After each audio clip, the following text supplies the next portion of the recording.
নামাজে সূরা পড়ার ধারাবাহিকতাটা কি?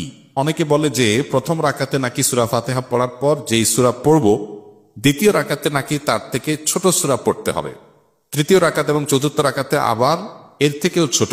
আবার অনেকে বলে যে প্রথম রাকাতে যে সূরা পড়ব দ্বিতীয় রাকাতে নাকি তার পরের সূরা পড়তে হবে, মানে প্রথম রাকাতে ৮০ নম্বর সূরা পড়লে নাকি পরের রাকাতগুলোতে তার ধারাবাহিকতা অর্থাৎ ৮১, ৮২ বা তার পরের সূরাগুলো পড়তে হবে, আগেরগুলো পড়া যাবে না। তাহলে কোন নিয়মটা সঠিক, কিভাবে পড়তে হবে? আপনি যেটুকু বলেছেন এই সবগুলোই সঠিক এবং সবগুলো মেনটেন করতে হবে। সূরা নামাজের মধ্যে সূরা ফাতিহার পর অন্য সূরা মিলানোর ক্ষেত্রে মূলনীতি বা প্রিন্সিপাল হলো যে প্রথম রাকাতের তুলনা দ্বিতীয় রাকাতটা একটু ছোট করা সুন্নত। প্রথম রাকাতে যতটুকু কেরাত পড়বেন দ্বিতীয় রাকাতে কেরাতটা আরেকটু ছোট হবে, স্মল হবে, এটা সুন্নত। কিন্তু এটা যদি ব্যত্যয় হয়ে যায় তাতে কোনো মহাভারত শুদ্ধ হয়ে যাবে না, মহাভারত শুদ্ধ হয়ে যাবে না, অর্থাৎ কোনো সমস্যা হবে না, যা আছে তাই থাকবে, নামাজ হয়ে যাবে।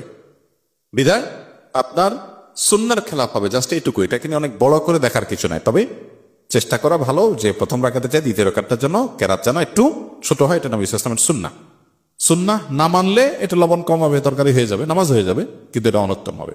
আর ধারাবাহিকতা রক্ষা করাও সুন্নাহ, যেটা আপনি বলেছেন যে ৮০ নম্বর সূরা পড়ছেন প্রথম রাকাতে, তার এরপরে ৮১ নম্বর পড়বেন, এভাবে ধারাবাহিকতা তারপরের গুলো পড়বেন। উল্টা দিকে পড়লে নামাজ হয়ে যাবে, কিন্তু ইচ্ছাকৃত এরকম করাটা মাকরুহ, ইচ্ছাকৃত এরকম করাটা অনুচিত, নামাজের কোয়ালিটি নষ্ট করবে।